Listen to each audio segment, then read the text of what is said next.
So hello there, this is Srivasu Gavasetti and you are watching my channel. So in the previous video we have checked the phases before and after the compiler and what happens in the compiler. And in the next video, after this video, we will check out the phases of compiler and what are the parts of compiler. So in this video we will check what are the differences between the interpreter as well as compiler. As I said in the previous video that mostly the languages that are used today are either interpreter based languages or compiler based languages. So this video will give you a clear idea what is a compiler and what is an interpreter. So let's get started. So compiler, in the first video itself we have discussed that it is a software that is present in the computer and we install that software.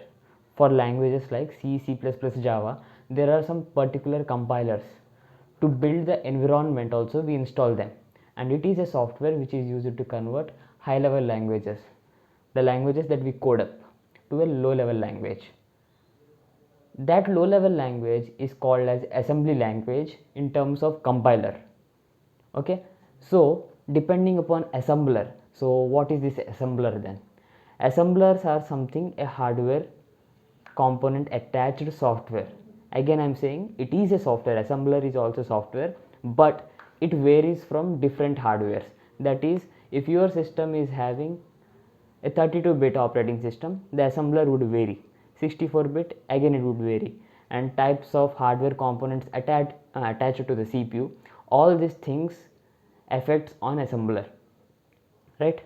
So the assembly language that is generated by the compiler is utilized by the assembler to convert into the machine code. And we have said in the previous video that machine code is also called as object code. So until this part I hope it is clear. So what is interpreter right now then? So interpreter is another kind of software that is used to convert a high level language itself to direct machine level code or object code. Okay, so we are having such kind of programming languages like Python, Perl, Ruby.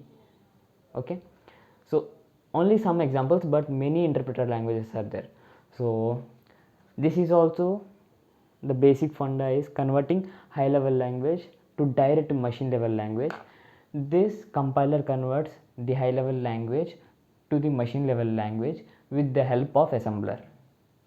And the part, and you can say differences between them, using this one, what is advantages, disadvantages, you can get a clear idea.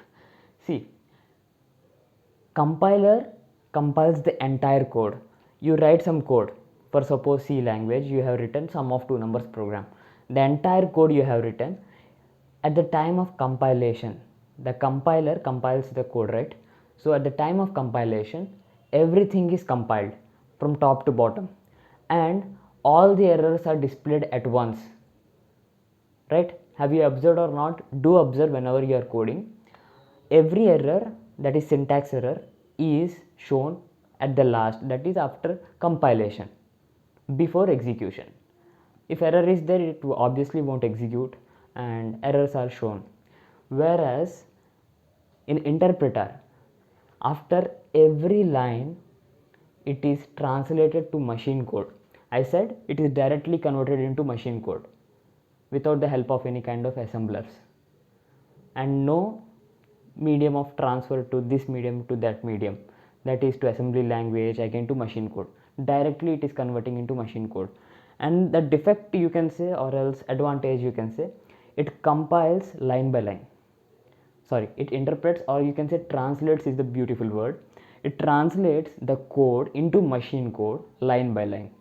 So line by line means if you have written same sum of two numbers in Python, if you are missing indentation error or anything, if the first line doesn't contain any kind of proper spacings or variable improper declarations or any kind of that things, it directly stops then and there itself.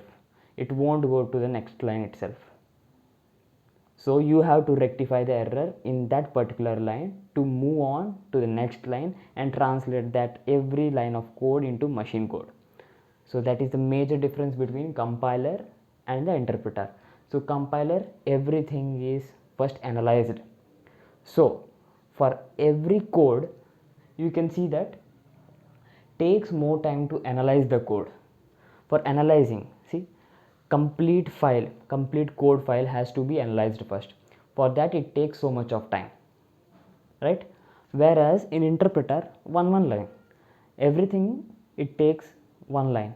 So the time it takes to analyze, not to execute, I'm saying just to analyze, is less comparatively to compiler, right? So another thing, execution time in compiler it is fast, whereas in interpreter it is slow. Now what is execution? When every error is removed, the program is executed, right? So compiler, every kind of errors are shown after the file is analyzed and processed. All the errors can be removed at a time. So when errors are removed that much fast, which one executes faster? Obviously the compiler based languages. Whereas coming to interpreter, one line is translated into machine code. Now it is a bit disadvantage. You can observe, right? When one line is completely error free, again it goes to another line, and it goes on to another set of lines and checks every time each line is having error or not. So now this is a complicated process. You can imagine, right? It takes a lot of time. It's not a practical or written thing. Our imagination can say that it takes a lot of time comparatively, but it is advantageous in analyzing as well as converting directly into machine code without the help of any kind of assembler. So that are the differences. And now, as I said, this one requires an assembler, and machine code is not directly generated, but with the help of assembly level language, that is converted to machine code with the help of assembler, an object file is created of the machine code that is generated by the assembler. So that object file requires some memory. So this memory is more required in terms of compiler. See, you can see, since intermediate object code is generated, intermediate object code. Now what is this intermediate? I said, right, assembly level language, that is a combination of both high level as well as machine code. That is not completely high level nor completely machine level. That code requires some memory, so it occupies more memory. Whereas an interpreter, it directly converts into machine code and it is memory efficient and it doesn't consume so much of memory. If it consumes also, a very healthy amount of memory is consumed. That's all. So an examples of these are C, C++, Java in compiler based languages, as well as in interpreter based languages, Python, Perl, Ruby. So I hope this is useful. And coming to assembler, how assembler helps really, it increases the performance.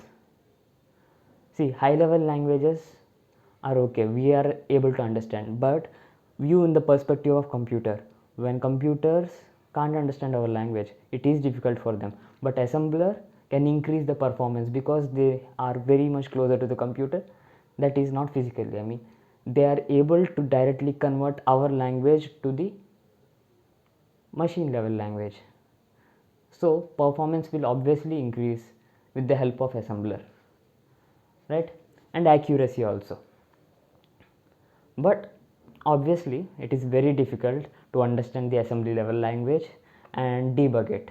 So we prefer high level languages, and everything goes compilation after that assembly level language that is used by the assembler to generate machine level code.